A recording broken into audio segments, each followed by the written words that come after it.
ಇವತ್ತಿನ ಸುವಾಸನೆ ಶುರು ಮಾಡೋಣ. Doctor, welcome to the show. ನಮಸ್ಕಾರ. ಸೊ ಅದೇ ಹೇಳಿದ್ನಲ್ಲ, ಎದೆ ನೋವು ಇತ್ತೀಚೆಗಂತೂ ಚಿಕ್ಕ ಮಕ್ಕಳಲ್ಲೂ ಕೂಡ ಸಾಮಾನ್ಯವಾಗಿ ಕಾಣಿಸ್ಕೊಳ್ಳುವಂತಹ ಸಾಮಾನ್ಯ ಸಮಸ್ಯೆ ಆಗಿಬಿಟ್ಟಿದೆ. ಹಾರ್ಟಿಗೆ ಸಂಬಂಧಪಟ್ಟಂತೆ ಹೃದಯ ಕಾಯಿಲೆಗಳಿಗೆ ಏನು ಮುಖ್ಯವಾದ ಕಾರಣಗಳು ಅಂತ ತಿಳ್ಕೊಳ್ಳೋದಾದರೆ ಏನು ಕಾರಣ ಅಂದರೆ, ಇವತ್ತಿನಲ್ಲಿ ನಾವು ಸೇವನೆ ಮಾಡುವಂತಹ ಆಹಾರ ಪದ್ಧತಿ ಮತ್ತು ಪೊಲ್ಯೂಷನ್ ಇವೆರಡು ಪ್ರಮುಖ ಕಾರಣ ಆಗಿದೆ ಇದರಲ್ಲಿ. ಆಮೇಲೆ ನಮ್ಮಲ್ಲಿ ಯಾರೂ ಬೆಳಿಗ್ಗೆ ಎದ್ದು ವಾಕಿಂಗ್ ಮಾಡ್ತಿಲ್ಲ. ಅದು ಬಹಳ ಒಂದು ಕೆಟ್ಟ ಅಭಿಪ್ರಾಯ ಆಗ್ತಿದೆ. ಯಾಕೆಂದರೆ ಮನುಷ್ಯ ಊಟ ಮಾಡಿ ಮಲಗ್ತಾನೆ, ಸೀದಾ ಎದ್ದು ಮತ್ತೆ ದಿನನಿತ್ಯದ ಕೆಲಸ ಕಾರ್ಯಗಳಿಗೆ ಓಡಾಡ್ತಿರ್ತಾರೆ. ಇವತ್ತೆಲ್ಲರ ಹತ್ರನೂ 4 ವೀಲರು 2 ವೀಲರು ಅನ್ನೋದಿದೆ. ಸೈಕಲ್ ಅನ್ನೋದು ಯಾರಿಗೂ ಗೊತ್ತೇ ಇಲ್ಲ, ಮರ್ತೋಗಿದ್ದಾರೆ ಜನ. ಹಾಗೆ ಎಲ್ಲ ಐಷಾರಾಮಿ ಜೀವನಕ್ಕೆ ಮರೆ ಹೋಗ್ತಿದ್ದಾರೆ. ಇದಕ್ಕೆ ಮೂಲ ಕಾರಣ ನಾನು ಮಾಡಿದಂಥ 23 ವರ್ಷದ ಸಂಶೋಧನೆಯಲ್ಲಿ ಇದು ಮೂಲ ಕಾರಣ. ರಾತ್ರಿ ಊಟ ಮಾಡ್ತೀವಿ, ಸೀದಾ ಮಲಗ್ತೀವಿ, ಎದ್ದು ಬೆಳಿಗ್ಗೆ ಆಫೀಸ್ಗೆ ಹೋಗ್ತೀವಿ. ವ್ಯಾಯಾಮ ಶರೀರಕ್ಕೆ ಯಾವುದೇ ರೀತಿಯಾದ ವ್ಯಾಯಾಮ ಕೊಡ್ತಾ ಇಲ್ಲ ಯಾರು. ಯಾಕೆ ಕೊಡ್ತಿಲ್ಲ ಅಂದರೆ ಈ ಸಮಯದ ಅಭಾವ. ರಾತ್ರಿ ಎಷ್ಟು 11 ಗಂಟೆ 12 ಗಂಟೆ ಬಂದು ಮಲಗ್ತಾರೆ, ಮತ್ತೆ ಪುನಃ ಎದ್ದು 6 ಗಂಟೆಗೆ ಎದ್ದು ಅವರವರ ಕೆಲಸಕ್ಕೆ ಹೋಗ್ತಾರೆ. ಹೀಗಾಗಿ ನಮ್ಮಲ್ಲೇ ಒಂದು ಟೈಮನ್ನು ನಾವು ಫಿಕ್ಸ್ ಮಾಡ್ಕೊತಾ ಇಲ್ಲ. ಈ ನಿಯಮಿತವಾದ ಒಂದು ಟೈಮನ್ನು ಫಿಕ್ಸ್ ಮಾಡಿ ಆಹಾರ ಪದ್ಧತಿಯನ್ನು ಸರಿಯಾದ ರೀತಿನಲ್ಲಿ ಮತ್ತು ಸಮಯದಲ್ಲಿ ತೆಗೆದುಕೊಂಡ್ರೆ ಹೃದಯಾಘಾತವನ್ನು ಬಹಳಷ್ಟು ತಡೆಗಟ್ಟಬಹುದು. ಇದು ಒಂದು. ಅದರಲ್ಲಿ ತಿನ್ನುವಂಥ ಆಹಾರದಲ್ಲಿ ಕೊಲೆಸ್ಟ್ರಾಲ್ ಐಟಮೇ ನಾವು ಜಾಸ್ತಿ ತಿಂತಾ ಇದ್ದೀವಿ. ನೀವು ನೋಡಿ, ಮಕ್ಕಳಲ್ಲೆಲ್ಲ ಕೇಳಿ, ಊಟಕ್ಕೆ ಹೋಗೋಣ, ಹೋಟ್ಲಿಗೆ ಹೋಗೋಣ ಅಂದರೆ ಪಿಜ್ಜಾ ಕೊಡ್ಸು ಅಂತಾರೆ. ಈ ಪಿಜ್ಜಾವು ಅದು ಮೈದಾಯಿಂದ ಮಾಡಿರೋದು, ಜಂಕ್ ಫುಡ್ಸ್. ಇಲ್ಲ, ಸಂಜೆ ಹೊತ್ತು ಮಕ್ಕಳಿಗೆಲ್ಲ ಅದು ಪಾರ್ಕ್ ಕರ್ಕೊಂಡು ಹೋಗೋಣ ಅಂತ ತಂದೆ ತಾಯಿ ಹೋದಾಗ ಮಕ್ಕಳು ಕಣ್ಣಿಗೆ ಬೀಳೋದನ್ನೇ ಗೋಬಿ ಮಂಚೂರಿ ಕೊಡಿಸು, ಪಾನಿಪುರಿ ಕೊಡಿಸು ಅಂತ ಕೇಳ್ತಾರೆ. ಇದರಲ್ಲೂ ಜಂಕ್ ಫುಡ್ಡಲ್ಲೇ ಎಲ್ಲ ಶರೀರವು ಅಲ್ಲಿಂದನೇ ಹಾಳು ಮಾಡ್ತಾ ಬರ್ತಾ ಇದ್ದೀವಿ. ಇದು ಮೂಲ ಕಾರಣ. ಇದನ್ನ ನೀವು ನಿಯಮಿತವಾಗಿ, ಆಮೇಲೆ ಅಸಿಡಿಟಿ ಅಂತ ಬಹಳ ಜನ ನನ್ನಲ್ಲಿ ಬರ್ತಿದ್ದಾರೆ. ಅಸಿಡಿಟಿ ಬರೋದು ಯಾಕೆ ಕಾರಣ ಅಂದರೆ, ಹೃದಯ ರೋಗಕ್ಕೆ ಅಸಿಡಿಟಿ ಕಾರಣ. ಅದು ಯಾಕೆಂದರೆ ತಿನ್ನುವ ಆಹಾರ ನಿಯಮಿತವಾಗಿರೋದಿಲ್ಲ. ಬೆಳಿಗ್ಗೆ 8 ಗಂಟೆಗೆ ಟಿಫನ್ನು, ಮಧ್ಯಾಹ್ನ 1 ಗಂಟೆ 1:30 ಊಟ ಮಾಡಬೇಕು, ನಂತರ 5 ಗಂಟೆಗೆ ಏನು ಸಾಧಾರಣ ತಿಂಡಿ ತಿನ್ನಬೇಕು, 8 ಗಂಟೆ ಅಥವಾ 9 ಗಂಟೆಯಲ್ಲಿ ಊಟ ಮಾಡಿದ್ರೆ ಅಸಿಡಿಟಿ ಅನ್ನೋದು ಬರೋದಿಲ್ಲ. ಈಗ ಎಂತ ಆಗ್ತಿದ್ದಾರೆ, ಈಗ ನಿಮ್ಮನೇ ಉದಾಹರಣೆ ತಗೊಳ್ಳೋಣ. ಇವತ್ತು ಸುವಾಸಿನಿನಲ್ಲಿ ನೀವಿದ್ದೀರಾ, ನಿಮ್ಮ ಸಮಯ 1 ಗಂಟೆ ಊಟದ ಟೈಮು, ಈಗ 1 ಗಂಟೆ ಮುಂದಕ್ಕೆ ಹೋಯ್ತು. ಈ 2 ಗಂಟೆ ನಂತರ ನೀವು ಊಟ ಮಾಡಿದಾಗ ನಿಮಗೆ ಅಸಿಡಿಟಿ ಸಣ್ಣ ಪ್ರಮಾಣದಲ್ಲಿ ಶುರುವಾಗುತ್ತೆ. ಅದನ್ನು ನಾವು ಆ ಟೈಮ್ ಟು ಟೈಮ್ ಆಹಾರ ಸೇವನೆ ಮಾಡಿ ಅನ್ನೋದು ಅದೇನೆ. ಅಸಿಡಿಟಿ ಯಾವಾಗ ಸ್ಟಾರ್ಟ್ ಆಗುತ್ತೆ, ಅದು ಹೃದಯ ನಿಮಗೆ ಗೊತ್ತಾಗೋದಿಲ್ಲ. ಹೃದಯ ಬೇನೆ ಬಂದ್ರೂ ಅಸಿಡಿಟಿ ಅಂತಾರೆ ಅಥವಾ ಗ್ಯಾಸ್ ಅಂತಾರೆ. ಈ ಬಹಳಷ್ಟು ಜನ ಕನ್ಫ್ಯೂಸ್ ಮಾಡ್ಕೊತಿದ್ದಾರೆ. ಗ್ಯಾಸಿಂದ ಏನು ತೊಂದರೆ ಆಗುತ್ತೆ, ಅಸಿಡಿಟಿಯಿಂದ ಏನು ತೊಂದರೆ ಆಗುತ್ತೆ. ಅಸಿಡಿಟಿಯಿಂದ ಆಗೋ ತೊಂದರೆ ಎದೆ ಉರಿ ಬರ್ತದೆ. ಹೃದಯ ತೊಂದರೆ ಬಂದವ್ರಿಗೂ ಎದೆ ಉರಿ ಬರುತ್ತೆ.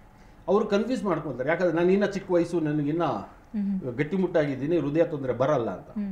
ಇವತ್ತಿನ ದಿನದಲ್ಲಿ 20 ವರ್ಷದಲ್ಲೇ ಹೃದಯ ತೊಂದರೆಗಳು ಕಾಣಿಸ್ತಾ ಇದೆ. ಅದು ಒಂದು. ಹುಟ್ಟಿದ ಮಗುಗೂ ಹೃದಯ ತೊಂದರೆ ಕಾಣಿಸ್ತಾ ಇದೆ. ಹಾರ್ಟ್ ನಲ್ಲಿ ಹೋಲ್ ಅಂತ ನೀವು ಬಹಳಷ್ಟು ಕೇಳ್ಪಟ್ಟಿರ್ಬೋದು, ಮಾಧ್ಯಮಗಳಲ್ಲೂ ಬಂದಿದೆ, ಪತ್ರಿಕೆಗಳಲ್ಲೂ ಬರ್ತದೆ. ಹಾರ್ಟ್ ಅಲ್ಲಿ ಹೋಲು ಇದು ಸಹ ನನ್ನ ಸಂಶೋಧನೆ ಮಾಡಿದಂತಹ ನಿಸರ್ಗ ಹಾರ್ಟ್ ಕೇರ್ ಇಂದ ಸಂಪೂರ್ಣ ಗುಣ ಆಗ್ತದೆ. ಹಾರ್ಟ್ ಅಲ್ಲಿ ಹೋಲು ಮಕ್ಕಳಿಗೆ, ಮಧ್ಯಮ ವಯಸ್ಸವರಿಗೆ ವಾಲ್ ಪ್ರಾಬ್ಲಮ್ ಅಂತ ಬರುತ್ತೆ. ಆ ವಾಲ್ ರೀಪ್ಲೇಸ್ಮೆಂಟ್ ಮಾಡಬೇಕು ಅಂತಾರೆ, ಅದು ಮಾಡೋ ಅಗತ್ಯ ಇಲ್ಲ. ಹೃದಯದ ತೊಂದರೆ ಯಾವುದೇ ರೀತಿ ತೊಂದರೆ ಇರ್ಬೋದು, 4 ರಕ್ತನಾಳದಲ್ಲಿ 100% ಬ್ಲಾಕ್ ಆಗಿದ್ರು ಈ ನಿಸರ್ಗ ಹಾರ್ಟ್ ಕೇರ್ ನಿಂದ ಸಂಪೂರ್ಣ ಕರಗಿ ಹೋಗುತ್ತೆ. ಈ ಒಂದು ಔಷಧಿ ಪ್ರಪಂಚದಲ್ಲಿ ಇದೇ ಮೊದಲನೇ ಬಾರಿಗೆ ಬಂದಿರೋದು. ಇವತ್ತಿನವರೆಗೂ ಯಾರೂ ಇದನ್ನ ಸಂಶೋಧನೆ ಮಾಡಿಲ್ಲ. ಯಾಕಂದ್ರೆ ನಮ್ಮಲ್ಲಿ 5,000 ವರ್ಷದ ಇತಿಹಾಸ ಇದೆ. ಅಲ್ಲ, ಮೊದಲೆಲ್ಲ ಅದೇ ಮನೆ ಮದ್ದು ಅಂತೇಳಿ ಕಷಾಯ ಅದೆಲ್ಲ ಕುಡಿತಾನೆ ಇದ್ರು ಹಿರಿಯರೆಲ್ಲ. ಇವಾಗ ಅದು ಕಡಿಮೆ ಆಗ್ತಾ ಬಂದಿದೆ. ಯಾಕಂದ್ರೆ ಸರ್ಜರಿ, ಇತರ ಪದ್ಧತಿಯವರು ನಮಗೆ 5,000 ವರ್ಷದ ಮೇಲೆ ಇತಿಹಾಸ ಇದೆ. ಅದು ಮೆಡಿಸನ್ ಅಂತ ನಾವು ಕರೆಯೋದು. ಈ ಮೆಡಿಸನ್ ಇತರರು ಇದನ್ನ ಆಲ್ಟರ್ನೇಟಿವ್ ಮೆಡಿಸನ್ ಅಂತಾರೆ. ಆಲ್ಟರ್ನೇಟಿವ್ ಮೆಡಿಸನ್ ನಮ್ದೇ ಮೆಡಿಸನ್. ನಮ್ಮ ಭಾರತದಲ್ಲಿ ಇರುವಂತಹ ಆಯುರ್ವೇದ ಪದ್ಧತಿಯೇ ಮೆಡಿಸನ್. ಕಾರಣಗಳು ಹೇಳ್ತಾ ಇದ್ರಿ. ಸಿಂಪ್ಟಮ್ಸ್ ಅಂದ್ರೆ ಈಗ ಹೃದಯಾಘಾತದ ಒಂದು ಏನಾದ್ರೂ ಮುನ್ಸೂಚನೆಗಳು ಅನ್ನೋದು ಗೊತ್ತಾಗುತ್ತಾ ಅಂತ? ಯಾಕಂದ್ರೆ ಅಸಿಡಿಟಿದು ಎದೆಯುರಿ ಬರುತ್ತೆ, ಹಾರ್ಟ್ ಅಟ್ಯಾಕ್. ಅಸಿಡಿಟಿ ಆಯ್ತು, ಗ್ಯಾಸ್ ಫಾರ್ಮೇಷನ್ ಆದಾಗ ನಮ್ಮ ಶರೀರದ ವಾಯು ಪದಾರ್ಥ ನಾವು ಹೆಚ್ಚಾಗಿ ತಿಂದಾಗ ಗ್ಯಾಸ್ ಉತ್ಪತ್ತಿ ಆಗುತ್ತೆ. ಆ ಗ್ಯಾಸು ಒಂದು ಸಲ ಎಡಭಾಗದಲ್ಲಿ ನೋವು ಕಾಣಿಸ್ಬೋದು, ಬಲಭಾಗದಲ್ಲಿ ಕಾಣಿಸ್ಬೋದು, ಬೆನ್ನ ಹಿಂದೆ ಕಾಣಿಸ್ಬೋದು. ಇದನ್ನ ಗ್ಯಾಸ್ ಅಂತ ಹೇಳಿ ಈ ಥರ ಮಾತ್ರೆಗಳು ತಕ್ಷಣಕ್ಕೆ ಯಾವ್ದು ಸಿಗುತ್ತೋ ಅದನ್ನು ತಗೊಂಡು ಮುಗಿಸ್ತಾರೆ. ಅದಾಗಿ ನಂತರ ಅಸಿಡಿಟಿ ಆಗಿ ನಂತರ ಹೃದಯ ತೊಂದರೆ ಬರೋದು.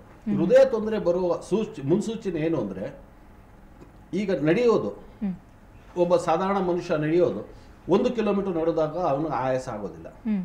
ಅವನಿಗೆ ಹೃದಯ ತೊಂದರೆ ಬಂದರೆ ಅರ್ಧ ಕಿಲೋಮೀಟರ್ ಎಲ್ಲ ಆಯಾಸ ಶುರು ಆಗುತ್ತೆ. ಮತ್ತೆ ಅಪ್ಪತ್ತಬೇಕಾದ್ರೆ ಬೆವರು ಆಗೋದು, ಕೆಲವರಿಗೆ ನೋವು ಬರೋದು, ಮುನ್ಸೂಚನೆ ಅಂತೀರಾ? ಇದೆಲ್ಲ ಮುನ್ಸೂಚನೆ, ನಾನು ಮುನ್ಸೂಚನೆ ಹೇಳ್ತಿರೋದು. ಆಮೇಲೆ ಭುಜ ನೋವು ಬರೋದು, ಎಡಗೈಯನ್ನು ನಮ್ನೆಸ್ ಬರೋದು, ಎಡಗೈಯಲ್ಲಿ ಒಂದು ಸಣ್ಣ 12 ವೋಲ್ಟ್ಸ್ ಕರೆಂಟ್ ಹೊಡೆದು ನಮ್ನೆಸ್ ಅಂದ್ರೆ ಮರಗಟ್ಟುವುದು. ಕೆಲವರಿಗೆ 80% ಜನಕ್ಕೆ ಎಡಗೈ ಮರಗಟ್ಟುತ್ತೆ, ಇನ್ನು 20% ಜನಕ್ಕೆ ಬಲಗೈ ಮರಗಟ್ಟುತ್ತೆ. ಜೊತೆಯಲ್ಲಿ ಎದೆಯ ಹಿಂಭಾಗದಲ್ಲಿ ಬೆನ್ನು ಅಲ್ಲಿ ಪಿನ್ನಿನಲ್ಲಿ ಚುಚ್ಚುದಂಗೆ ಬರುವ ಇದು ಸೂಚನೆ. ಈ ಸೂಚನೆ ಇದ್ದವರು ನನ್ನಲ್ಲಿ ಬಂದರೆ ಔಷಧಿ ತಗೊಂಡ್ರೆ ಈ ಮಟ್ಟದಲ್ಲೇ ಸಂಪೂರ್ಣ ಗುಣಪಡಿಸ್ಬೋದು. ಇತರ ಆಸ್ಪತ್ರೆಗೆ ಹೋದರೆ ಇತರ ಪದ್ಧತಿನಲ್ಲಿ ಏನಾಗುತ್ತೆ ಅಂದರೆ, ಅವರು ಎಕೋ ಮಾಡಿಸ್ತಾರೆ, ECG ಮಾಡಿಸ್ತಾರೆ, TMT ಮಾಡಿಸ್ತಾರೆ, ನಂತರ ಎಂಜಿಯೋಗ್ರಾಮ್ ಮಾಡಿಸ್ತಾರೆ. ಆವಾಗ ಗೊತ್ತಾಗುತ್ತೆ ಇಷ್ಟು ಬ್ಲಾಕೇಜ್ ಇದೆ ಅಂತ. ಅದು ನಮ್ಮ ಹಿರಿಯರು ಎಷ್ಟು ಪುಣ್ಯಾತ್ಮರು ಅಂದರೆ, ವಾತ ಪಿತ್ತ ಕಫದಲ್ಲೇ ಎಲ್ಲವೂ ಗೊತ್ತಾಗುತ್ತೆ. ಅದನ್ನು ಗೊತ್ತಾಗ್ಲಿಕ್ಕೆ ಇವತ್ತು ಇಷ್ಟೆಲ್ಲ 2-3 ದಿನ ಮೆಡಿಕಲ್ ಚೆಕಪ್ ಮಾಡಿ ನಂತರ ಭಯ ಇಡಿಸಿ ಇವರಿಗೆ ಎಂಜಿಯೋಪ್ಲಾಸ್ಟ್ ಮಾಡಬೇಕು ಅಥವಾ ಬೈಪಾಸ್ ಮಾಡಬೇಕು ಅಂತ ಡೈರೆಕ್ಟ್ ಆಗಿ ಹೇಳ್ತಿದ್ದಾರೆ ಇವತ್ತಿನ ದೊಡ್ಡ ಆಸ್ಪತ್ರೆಗಳಲ್ಲಿ. ಇದು ತಪ್ಪಾಗ್ತಿದೆ. ಮನುಷ್ಯ ಡಾಕ್ಟರ್ ಅಲ್ಲಿ ಬರೋದು ಜೀವನ ಉಳಿಸೋದಕ್ಕೆ ವಿನಃ ಜೀವಕ್ಕೆ ತೊಂದರೆ ಅಂತ ಹೇಳಿದ್ರೆ ಅವನು ಅರ್ಧ ಕುಗ್ಗು ಹೋಗ್ತಾನೆ. ಹೀಗಿರ್ಬೇಕಾದ್ರೆ ಬೈಪಾಸ್ ಸರ್ಜರಿ ದೊಡ್ಡ ಪರ್ಮನೆಂಟ್ ಕ್ಯೂರ್ ಅಲ್ಲ, ಮತ್ತೆ ಎಂಜಿಯೋಪ್ಲಾಸ್ಟ್ ಪರ್ಮನೆಂಟ್ ಕ್ಯೂರ್ ಅಲ್ಲ. ನನ್ನಲ್ಲಿ ಸಾವಿರಾರು ಪೇಷಂಟ್ ಬರ್ತಿದ್ದಾರೆ, ಬೈಪಾಸ್ ಆದವ್ರು ಮತ್ತೆ ಬೈಪಾಸ್ ಮಾಡ್ತಿದ್ದಾರೆ, ಅವರು ನನ್ನಲ್ಲಿ ಬಂದು ಔಷಧಿ ಕೊಂಡೋಗ್ತಿದ್ದಾರೆ. ಎಂಜಿಯೋಪ್ಲಾಸ್ಟ್ ಮಾಡಿದ್ರು ಮತ್ತೆ ಮರುಕಳಿಸ್ತಾ ಇದೆ. ಆದರೆ ನನ್ನ ಒಂದು ಸಂಶೋಧನೆಯ ಈ ಔಷಧಿ ಕಷಾಯ ಕರಾಮತ್ ಅಂತ ನೀವು ಹೇಳ್ತಿದ್ದೀರಾ, ಅದು ಕರಾಮತ್ ಅಲ್ಲ, ಜೀವನ ಉಳಿಸುವ ಔಷಧಿ. ನಿಸರ್ಗ ಹಾರ್ಟ್ ಕೇರ್ ಸಂಪೂರ್ಣವಾಗಿ ಹೃದಯ ಕಾಯಿಲೆ ನಿರ್ಣಾಮ ಮಾಡಿ ಮುಂದೆ ಸಹ ಬರೋದಿಲ್ಲ. ಓಕೆ, ನಿಮ್ಮ ಜೊತೆ ಮಾತಾಡ್ತೀನಿ. ಸೊ ವೀಕ್ಷಕರೇ, ಹೃದಯಾಘಾತವನ್ನು ತಪ್ಪಿಸಬಹುದು ಅಂತಿದ್ದಾರೆ ಕಷಾಯದ ವಿಶೇಷಗಳನ್ನ, ಹಾಗೇನೆ ಎಂಥವ್ರು ತೆಗೆದುಕೊಳ್ಬೇಕು, ಯಾವ ರೀತಿ ಇದನ್ನ ಪಾಲಿಸ್ಕೊಂಡು ಬಂದ್ರೆ ಪರ್ಮನೆಂಟ್ ಆಗಿ ಎದೆ ನೋವು ಇರ್ಬೋದು, ಹೃದಯಾಘಾತವನ್ನು ತಪ್ಪಿಸಬಹುದು ಅಂತ ಹೇಳ್ತಾ ಇದ್ರು. ಮತ್ತಷ್ಟು ತಿಳ್ಕೊಳ್ಳೋಣ ಚಿಕ್ಕ ಬ್ರೇಕ್ನ ನಂತರ.